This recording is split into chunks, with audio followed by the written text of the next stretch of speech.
Welcome on into the webinar this week. For those of you who are new here, this is the Route Consultant weekly webinar. For those of you who are here for the first time or who have not met me before, my name is Josh Gregory. I am the director of our consulting and training team, but I've been with Route Consultant for years in a bunch of different roles. So I've seen all the different ways these deals can look and done a lot on the actual contractor side as well.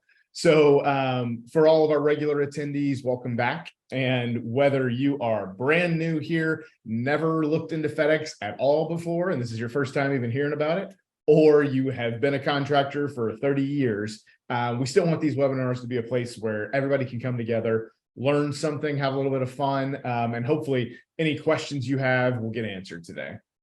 So before I get started, I do have to read a quick disclaimer, the boring part, as I do every week. So Route Consultant is not endorsed by and is not recommended by Federal Express Corporation, FedEx Ground, or Amazon. Route Consultant is not sponsored by, is not approved by, is not associated with, and has no connection whatsoever with Federal Express Corporation, FedEx Ground, or Amazon. So all that to say is that this is not going to be sharing any materially non-public information, but we do want to share information that is helpful and make sure that you're hopefully learning from this. And again, like I said, getting all of your questions answered. Just a quick reminder for anyone who's new or hasn't seen it yet, our last virtual summit for the year, our new investor summits that we have, our last one is on December 27th and 28th, so in a few weeks now. Again, last summit of the year, it's designed really to be something, it's basically a 2-day crash course where we teach you everything we possibly can in a short period of time. And really what it's designed for is that if you're on the fence about the FedEx industry, this is a summit designed to help you kind of make that decision if this is the right space for you, if you want to progress with it, and try to decide whether you're going to enter it in 2023. So that's what the event is designed around. And if you have questions on it, you can go to our website. It's on the events tab of the website, or just reach out to the team. We can give you details. But the last one's coming up. Now, at the end of today, so I'm going to go through some content just from a format perspective, but at the end, we're going to have an open Q&A session where you're going to be able to submit any questions you have. And when you submit them, don't put it in the chat. If you put it in the chat, I'm not going to see it. I'll miss it completely. Put it in the Q&A. There's a little button at the bottom that says Q&A, and you'll type in your question. But importantly, if you've never been here before, the way our question and answer sessions work is that for us to answer your question, you first have to answer our question. So the question of the week this week is, what is your most cherished childhood Christmas memory or tradition? Either one works. If you want to share both, you can. But make sure you type that in before you enter your question in the Q&A, and we'll read those out loud, and both Jesse and I will answer it. So my co-host today that I'll bring on a little bit later is Jesse Smith. He's got decades of operations experience, seen kind of every different role in the FedEx space, and we'll bring him on a little bit later once we get into the Q&A as basically another resource once we're going through it all. Right before we get into the content, just a quick thing. There are a few new listings this week I wanted to make sure everybody knew about. So there is one in Northeast Illinois.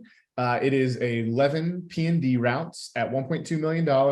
It's got 2 managers, 2 spare trucks. It's being run remotely right now. So if that's a type of opportunity you're looking for, that's an option here.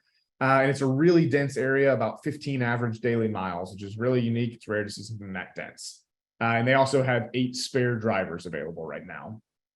The next one is in Western Missouri. It is 6 P&D routes at $500,000. It again does have a spare truck, and it is in one of the most populated areas in the U.S. And it really well run, poised for a lot of growth. If that's and it's kind of a lower entry point option too. Next one is in Mideastern Virginia. There are 11 P&D routes at $825,000. That one has a manager, 2 spare trucks, another low mileage operation that also has a couple of spare drivers. And then the last FedEx listing we have is in South Idaho, and it's got 13 routes at $1.7 million. There are 3 managers with this one, 5 spare trucks, really high margin. And again, this one is also being run remote if that's something you're looking for. The last listing we have is in the Amazon space out of Ohio. It's 35 routes at $3.75 million. This is a little bit of a larger opportunity if that's the type of thing you're looking for. This one has 6 managers. It has tons of spare trucks, 22, tons of spare drivers as well. And this is the current contractor won Superior Partner Award, and they've got a 3-year contract, which is unique in this space. So lots of positives there. If you're looking to get into the Amazon space and Ohio is the area you want to be, that's a good one to look at. So those are all the new listings this week. If any of those strike your fancy, interest you, reach out to the team. We can give you more details on it. So before we get to the Q&A, what I wanted to talk about today is on some of the insurance side of things. So for those of you who are new to the space, or even those who may be working in the Amazon space right now, one of the best perks of operating with FedEx is that you get to operate under FedEx's DOT number. So what that means is that there is a certain amount of the risk and insurance that FedEx is actually going to pay for, and an amount that you'll be responsible for as the owner. So what I want to do today is just quickly cover what is not required and what is required from an insurance perspective, and then we'll open it up for questions. So simplest terms, the first thing is to know what FedEx is going to cover. So FedEx is going to cover the external liability insurance. So basically what that means is any of the damages that happen outside of your vehicle. So if your driver hits another car or another object or another person, as terrible as that is, the good news is that FedEx will cover the liability payments for that. So there is no traditional liability general insurance that you're going to need to pay for as a contractor. There are some people who do decide that they basically want to add an extra layer. So, if you wanted to add some commercial liability insurance, you can. There's no necessary requirement there. What I will say, though, is if you are purchasing a business through a bank, particularly the SBA, there is often a requirement for them for some kind of minimal amount of additional commercial liability insurance. So while FedEx doesn't have any additional requirement there are some lenders who will. So just be aware of that. It's just one of those things banks can require so that they can secure their investment. So that's what FedEx is going to take care of, everything external to the vehicle. So what that leaves is a few types of insurance that you will need to take care of and be responsible for as the owner of one of these FedEx businesses. So the first one here is workers' compensation insurance. So basically what this is it's gonna, if you're not aware or familiar with it, is that it will cover any injury that your drivers or employees get while on the job. So whether that could be straining their back while lifting a package, or slipping while walking through the terminal, or something more serious from an accident, workers' comp is the insurance that is there to cover all of that.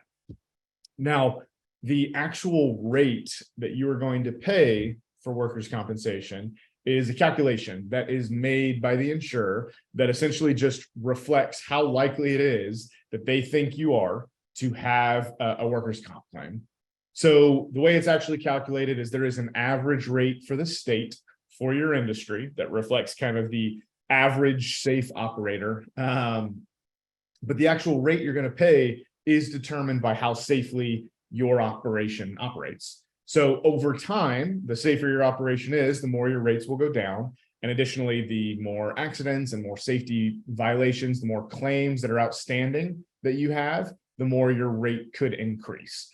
So typically, when you go to buy a new business that currently has a really low rate due to a good history of safe operations, you can work with the insurer, whoever it is that you're using as your insurance, to at least get some of those savings for your business as well, since you are going to be using those same trucks and drivers in the same areas as the last operator. So sometimes there are scenarios where you could completely inherit that rate, and then there are scenarios where you can at least get a better rate than you would if you were starting fresh.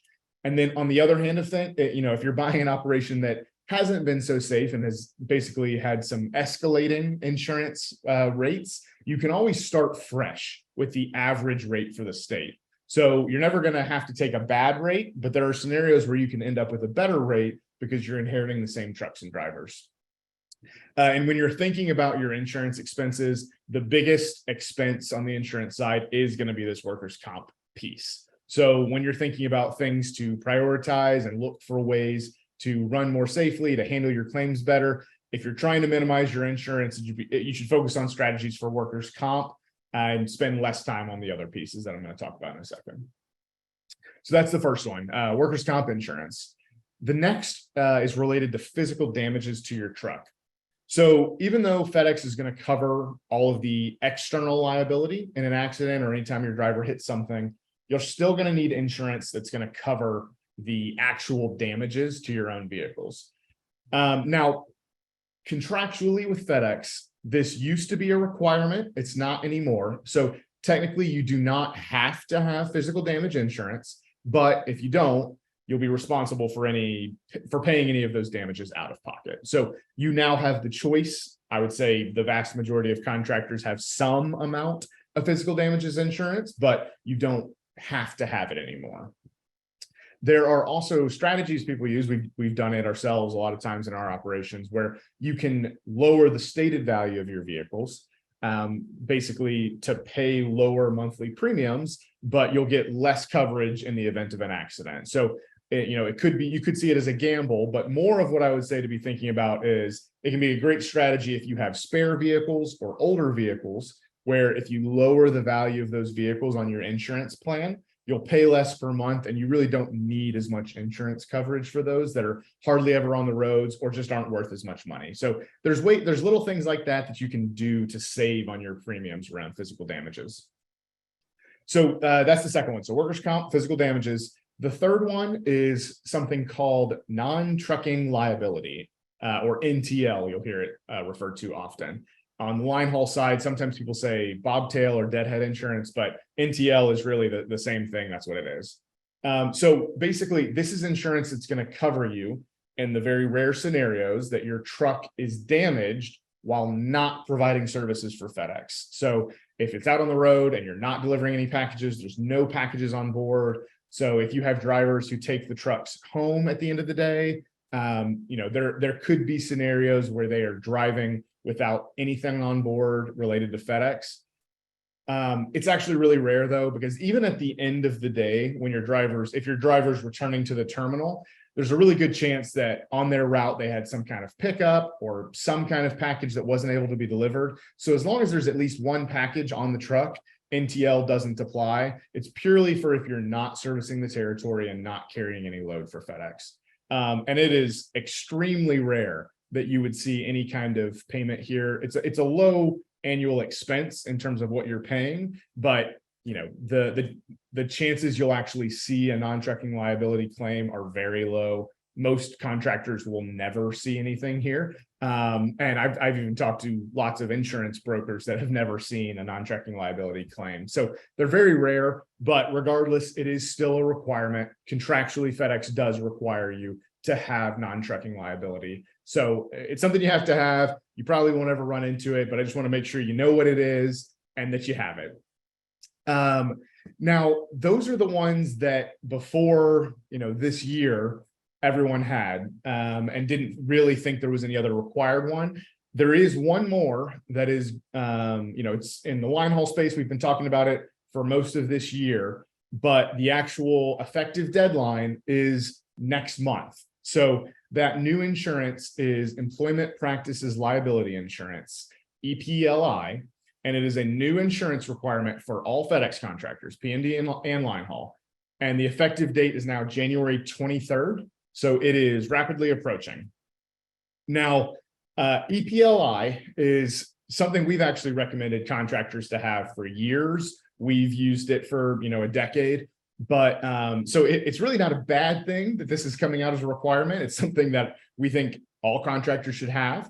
But it's just important that you know and that you kind of go ahead and talk to, if you're a current contractor, go ahead and talk to your insurance provider if you haven't already, and make sure you get a quote, make sure you get a plan for that. And if you're new coming in, I just want you to know that this is going to be a new insurance. So you're not surprised when you see it and you kind of realize that this is a new requirement for you as well. But basically what this does is that it protects you against lawsuits from current or former employees by helping you to cover the court fees. So essentially what it's going to let you do is that if you are sued by an employee everything above a certain amount will be covered. And what that allows you to do is to actually go to court for a lawsuit and defend yourself instead of settling. A lot of people will settle just because the legal fees would be too high to justify going, even if you knew you would win that case. So what this does is it allows you to actually go to court, win the cases you know you will, and get your legal fees taken care of. And it is a very low annual expense with a huge amount of potential savings. It saved us hundreds of thousands of dollars over the years. So this is something that it's a requirement, but like I said, we've been talking about it for a long time, and I definitely think it is worth it, but also just a good business strategy to have. So those are the four major insurances that I wanted to talk about today, make sure you were all aware of. Again, workers' comp, physical damages, non-trucking liability, and employment practices liability. So I will now bring Jesse on to go ahead and get into the Q&A and the question of the day, and we will open it up. And a reminder for everybody, before Jesse and I answer it, the question of the day today is, what is a cherished childhood memory or tradition around Christmas? You can do both. If you want to be an overachiever, you're fine to do it. But Jesse, why don't you go ahead and give your memory, and then I'll give mine, and we'll open it up for Q&A. Hey, Josh. Sure. So when I was growing up, my mom would always put out on November 30th, after we went to bed, me and my two sisters, she would put out a cloth calendar on the wall. She'd tack it up, and it'd have little pouches, and we would put plastic candy canes for each day. And it was just the best feeling when it was your turn, because you only got to do it every 3 days, because my two sisters would do it too. So my favorite thing was every 3 days putting that little candy cane in the pouch for that day of the Christmas season. We had one of those pouch advent calendars too. Yours sounds like more fun. Ours was one of those nativity scenes where each pouch had like this little felt Velcro thing that you like put up on the scene for each day. So it was always a fight for baby Jesus on Christmas Day. Who got it that right? Okay. That's not my cherished memory. I would say, a thing that we did and have done every Christmas that I've always had a good time with is on Christmas Eve, the whole family would go to like Walmart, and we'd split into two teams. So I had two sisters, and so it'd be like 2 and 3, and we all had to buy stocking stuffers for the other group, and we'd have like a small budget per person. So it was like a fun thing we always did right before the stores closed, running around trying to find stocking stuff that night. And I got paired with my mom, and she was really good at shopping, and so unfortunately that meant everyone in the other group got way better gifts than I did, but it also made it easier for me. So I just always remember that as a fun thing we did every Christmas. All right, so let's go ahead and jump into this Q&A. So it looks like the first one we've got here from Chad is, well, first, Chad's favorite tradition was going to his grandma's house Christmas Day and seeing all the extended family after doing the thing with our immediate family in the morning. I can relate to that. I had all of my grandparents got divorced and remarried, which meant that I have like 6 stops I have to make every Christmas. So, and every holiday. So I have to get around. So question from Chad was, for unassigned line haul, what is the worst case for drivers stuck at a terminal after leaving their home terminal? I've heard sometimes they can stay there for 24 hours and such. So I was curious how often that really happens. What are some best practices to ensure that doesn't happen on unassigned routes? I don't know if you have anything on there. If you don't, I can answer, Jesse. Yeah, go ahead, Josh. That's more your purview. Yeah, so I mean, it shouldn't happen very often. It should be part of FedEx's plan to help you get back. It should be more of an exception to the rule. So you shouldn't have to have like an ongoing plan, more of an emergency plan. And ideally, you can work with the terminals and try to get a sense of like knowing those station managers to try to get extra volume, knowing who to call if there's nothing to come back with. But that should not be a regular occurrence, and it shouldn't be something where your driver is stranded for a whole day. So in terms of an actual ongoing plan, hopefully you won't ever need one of those. But if anything, it should be communicating with other contractors in the area, and other to find out the best district and terminal contacts to make sure you can find that extra volume if you need it. And sometimes that can be as simple as developing the right relationships at your terminal and your district. So even if it's somebody you don't know at that terminal, don't know who to call to ask for volume, you've got the relationships built with your current terminal where you can talk to them and they can talk to or give you the right contact for those terminals. All right. All right, next one is from Dustin. So going to his great grandma's house in East Texas, who lived high up on a hill. So it must be the hill was memorable. So Dustin, question is, do you need to carry physical damage insurance on a rental van?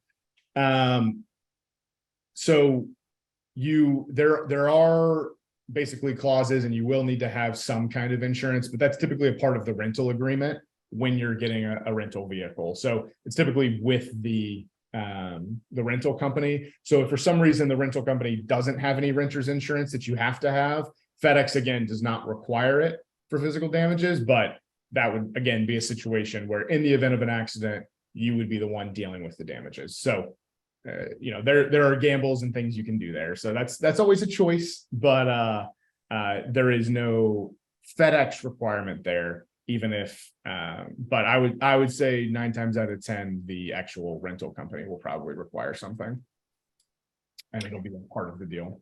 Hey, Josh, yeah, and I would add on that, just more of a logistical perspective on that.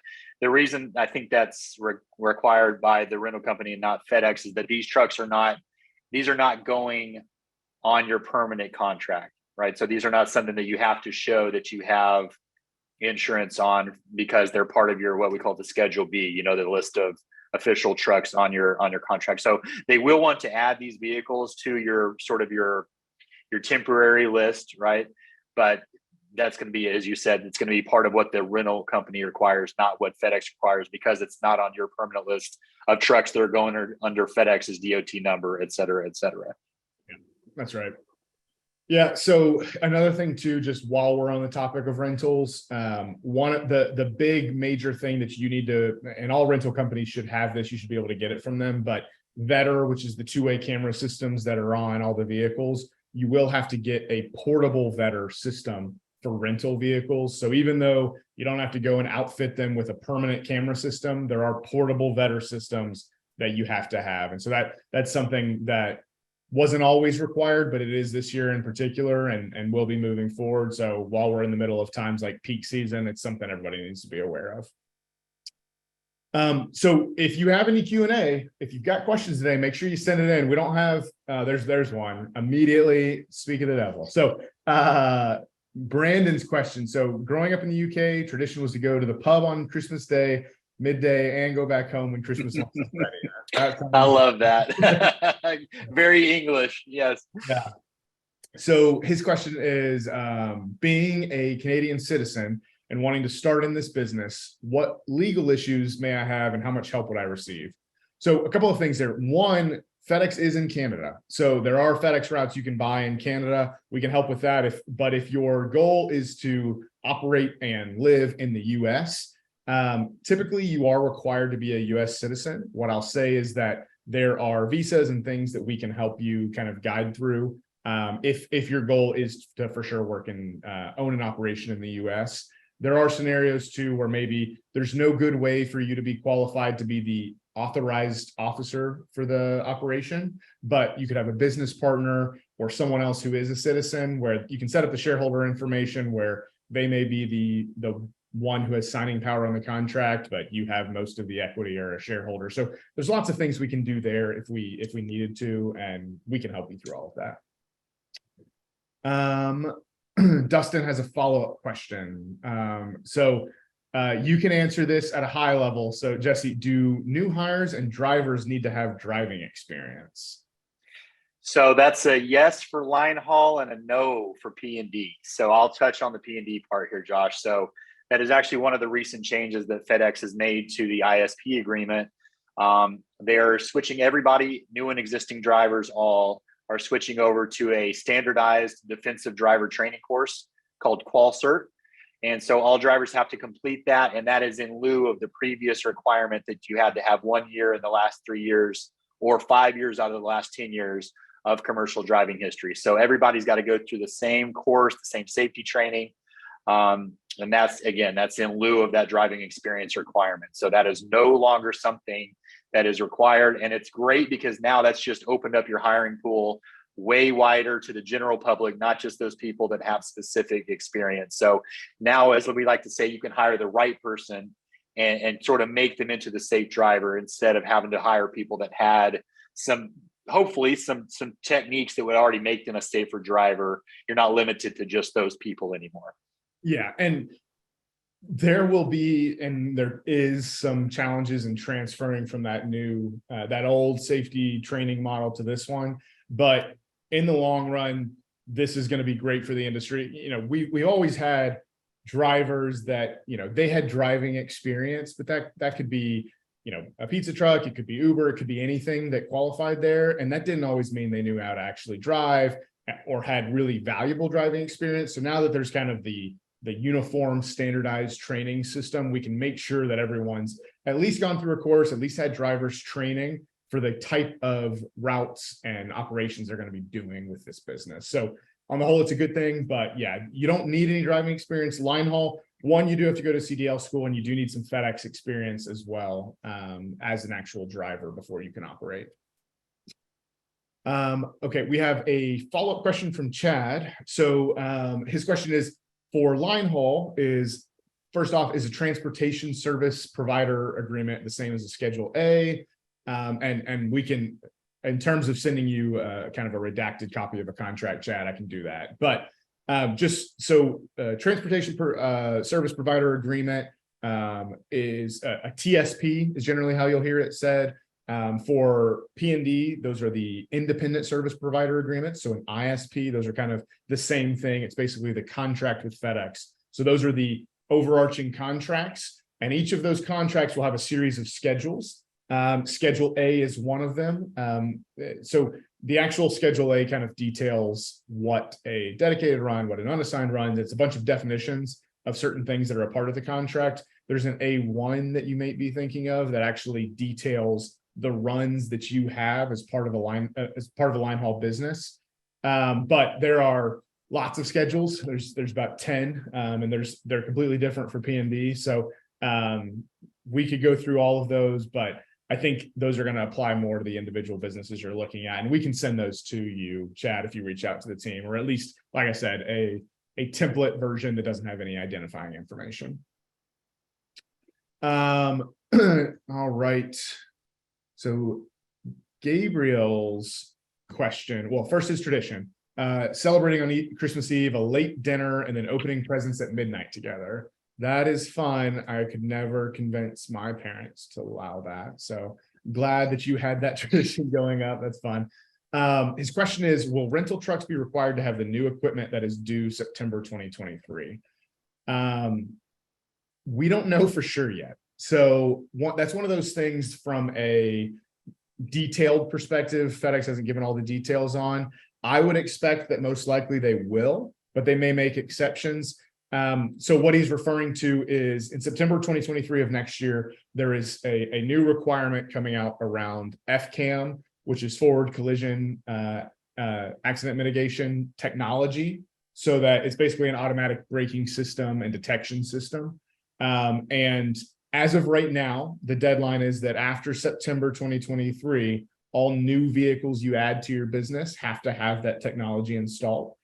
As to whether or not rental vehicles will be required to have it, I think we'll probably see as we get closer to that deadline, what kind of availability there is for rental vehicles that have that installed. Because it could be that, you know, none of the rental vehicles have it, so they can't really require it. And so they can't really require that of contractors. So they'll usually make a call based on the supply chain as we get closer to there. They could even push that deadline back. But as of right now, we don't know for sure. All right. Okay, so next one from Neb. It's not so first off, his tradition, they used to hide presents, and they were only given the count as to how many presents were hidden in the house. One of his siblings took over 2 days to find her last one hidden in the dryer. I love that. Yeah, that's great. So his question, is there a contractor messenger board by region? Something more informal? What I would say is there are Facebook groups where that tends to be where contractors, if anywhere, have a chance to kind of just talk informally. So that's where I would go. Just a couple different FedEx contractor groups is the main one, but those are typically for contractors. There may be groups for prospective buyers, but there aren't any huge ones I'm familiar with or that we facilitate in any way. I don't know if you've seen anything different, Jesse, but I haven't. No, that's going to be the best place is just trying to find your niche on Facebook. Yeah. All right. So a follow-up question from Dustin. He just wants a little more detail on the training for drivers, like how extensive is the training, you know, how long it takes. Just trying to explain to someone to make sure it's worth their time to get trained. That's so for line haul. That was his first question was about line haul, wasn't it? I don't know, Dustin, that could be a clarification. I don't know if you're talking line haul. You can answer this for P&D, and then Dustin, if you're specifically looking for a line haul answer here, I'll answer that. He said P&D. Yeah, I gotcha. Yeah. Okay. Yeah. P&D. Yeah. So, as Spencer always likes to say, if you guys are familiar with his talk on this, you need to have a deep bench of backup drivers and part-time drivers with varying schedules that you can plug in as needed. The training time is basically the same no matter what shift they're going to be taking. It's usually, if you're talking about the qual cert training, that's a 3-day process for a brand new driver to come in. So there's the minimum of if you're bringing them on fresh, usually takes about 2.5 to 3 weeks to get them through the initial qualification, which is passing the background check, getting the drug screen, making sure they're DOT physical. So there's about a 3-week lead time from the start, another 3 days for qual cert. And then typically we see most drivers, they're ready to go on their own within a week. So it's just over a month of total start to finish time, bringing in someone fresh off the street to get them behind the wheel. And that week that final week, that includes training on the scanner, training on any peripheral technology you have, like your routing software, things like that. Some drivers are really sharp and can pick it up within 2 days. Some of them take 2-3 weeks sometimes, but the average is about a week to where you feel comfortable sending them out on their own. And just as kind of a pro tip there, you're not going to send them out on a full route their first day, even if that you feel comfortable with them, because once they put all the pieces together of you driving safely, navigating, knowing the codes, the scanning processes, everything together, it can be a lot, even for someone who seems like they picked it up. So once they're on their own, you want to give them about maybe a 40% or 50% at most of a normal route their first day or two. And then you'll kind of, ramp them up after that. So all in, getting them completely up to speed, you're talking probably a 2-month all in proposition here. Yeah. And some people will be fast, some people will be slow. I think that's sure. Yeah. But the actual hard training requirement from FedEx is either the 3-day course for new drivers, 2-day for current, but that's kind of the minimum. You wouldn't want to put them on the road immediately after that with a 200 stop route. There is a ramp time that you'll find. Okay. Follow up from Chad of just kind of talking through kind of in line haul, what are the types of runs that are most at risk in the event of any kind of economic downturn. So there are a bunch of different types of runs, and you'll also find that some people use the same words to mean completely different things. So I'll use kind of I'll start with the strongest or the least likely to ever be lost and go down to the most vulnerable. So dedicated runs are the ones that basically already have a prescribed point A to point B, and there's a guaranteed load there. And those, it's very unlikely that a dedicated will be eliminated, but there are something called a position number for the terminal, where the lowest position in the event that they were eliminating dedicated runs, those would be the first to go. So If you were looking at dedicated runs with a position number of 1, that is the least likely run to ever be taken away from a terminal. All of dedicateds are pretty safe, but if for some reason you were trying to prioritize the risk scenarios for dedicated, that's how it would fall. But in general, none of those should be really at risk. Then there are something called unassigned runs. There is essentially an unassigned board at every terminal. For some of the larger terminals, there may be an unassigned solo board and an unassigned team board. And some of them don't even have a board. Some of them, there may only be one contractor at the terminal, so they get any unassigned they want. But basically, unassigns are, it's a rotation where any additional volume that is at the terminal that's not a dedicated run is put on the board, and it's just a rotation of all of the members on that board. So if you were to lose an unassigned position, that would mean that the terminal has shrank enough where they only need 2 contractors instead of 3 to handle all of the unassigned volume. That could happen. And it does happen where those shrink and increase. I'd say it's probably still not incredibly likely that you're actually going to lose an unassigned position, though. There can be times where it happens, but it's still not going to happen that often. Then there are, I see a couple of your other questions around wilds and spares, which are 2 other designations. And wilds are used, the term wild is used in a lot of different ways, but typically it is something where you're getting volume on that tractor because the terminal knows you have it, but you don't have any official unassigned or dedicated route on your contract. It's basically just the terminal knows you have it, and if all of the unassigned contractors are unavailable, if there's no one else who can take it, they know you've got a tractor and they'll call you to do the volume. And some people have pretty regular wild volume, but it's not on a contract. It also doesn't generate any points, which is a kind of line haul currency for improving your runs through a bidding process. So wilds don't generate any points and spares don't generate any points.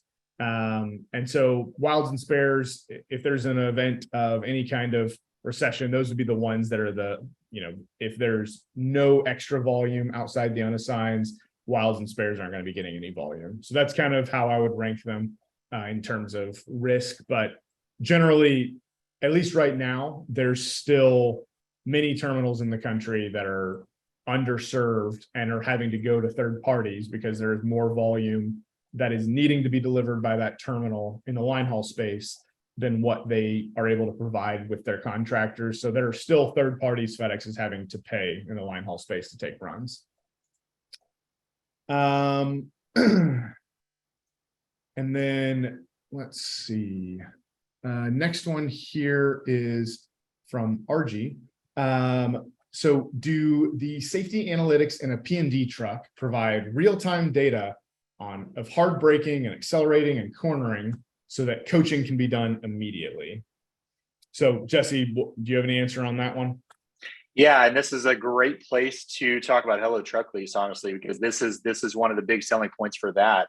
There's onboard analytics that they have for specifically those points that you asked about, and you can monitor those. As far as the coaching, there's also some degree of coaching you can do for platforms like Ground Cloud.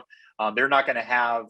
They're going to do things like hard braking and hard cornering. It's not going to be all the way down the line like you can with Hello Truck Lease analytics. You can get like miles per gallon, idling, things like that. But Ground Cloud is another one that you can monitor, particularly unsafe driving habits like that. But yes, you can do coaching straight from those platforms. They provide a lot of insights into those kind of driving behaviors. Yeah, so there's the 2 pieces there. So there are companies that provide VEDR, VEDR, the 2-way cameras, and those do have dashboards. Not only can you provide coaching, but you have to. So one of the things you're responsible for as an owner in the FedEx space is there's actually KPIs that FedEx is tracking to make sure that you are coaching and how effective that coaching is for your drivers on certain behaviors, and that you can see on the video feed. So there is a requirement there. And then beyond that, what Jesse's referring to, there's telematics in the Hello Truck Leasing vehicles that will provide, it's built into the vehicle, so you can get real-time information from sensors inside the vehicle to kind of have a next level degree of information and data gathering that you can combine those two. But all contractors should be doing some level of coaching for those safety and hard cornering and acceleration and not wearing their seat belts and texting. That should all be a part of it. All right.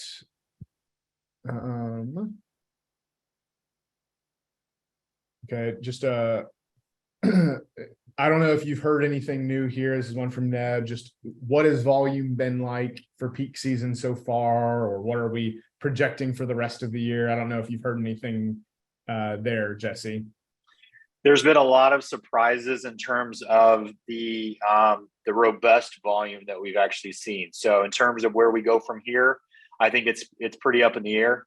I hate to say that, but obviously we projected about a 2% to 3% increase above last year's peak volume this year, and a lot of contractors have exceeded that, some by quite a bit. So it really is. It's been kind of surprising to see the trends that we've seen so far. So I would be ready for anything, to be totally honest with you. Yeah.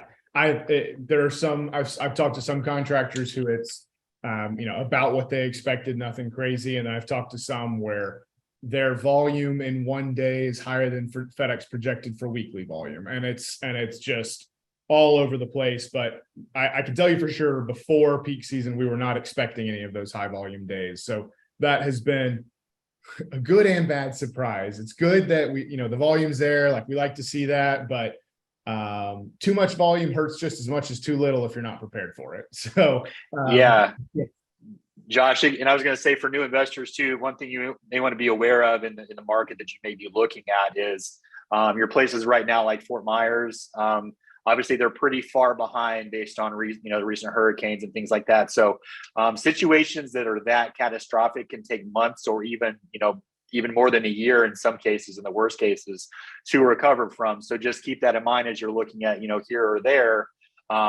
They're really kind of up against it right now down in Southwest Florida. So again, that's a pretty sought after market. But again, if you get into it in the next 6 months, they will still be catching up from hurricane volume. Yeah. And some of that volume has been very insane, to say the least. Yes. Some of that is going through there. All right. Let me see. Question here from an anonymous attendee. Is it okay to start with just one line haul route and general margins and ROIs there? So the main thing I'd say is the actual minimum size line haul operator you can be is 2 line haul runs. So that comes back to FedEx's idea where they don't want anyone who's an independent owner operator, where they just have their truck. In the same way in the pickup and delivery space, but they don't want any operators that are too small either, that are just driving the one truck. So 2 is the minimum for line haul.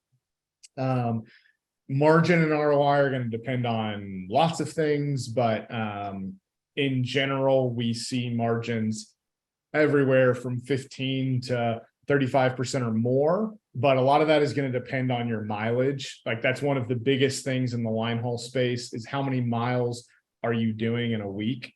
That's going to indicate the quality of your runs and your profit potential. And the higher mileage businesses are going to take team runs, which have their own risk profiles around having 2 drivers in a truck. So if one leaves, you have to typically, if one leaves, they both leave, and you have to hire 2 people. So there are higher margin possibilities there, but there are higher risks there as well. So it's going to be a huge spectrum of margins there. And so it's hard to give anything concrete other than to say that the mileage is going to drive a lot of that. And we can look at any individual business to help kind of guide you through that thought process. But 2 is the minimum.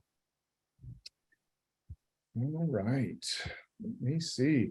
I think that might be it. So I'll give everybody 10 more seconds while I'm giving this last reminder. And if there's no questions by then, we're going to go ahead and call it. So just a reminder for everybody. Again, I mentioned at the beginning, but if you are a new investor and you're trying to get a lot of these questions answered and trying to figure out, should I invest in the FedEx space? Should I move forward here? There is the last new investor summit of the year is December 27th and 28th. It's also virtual. You don't have to travel. So you can tune in from anywhere. And that's designed as a 2-day event to teach you as much as we possibly can. So the last chance this year to really prep and get ready for 2023 and geared up comes in a few weeks here. So a quick one from Chad. Are wilds and spares the same verbiage?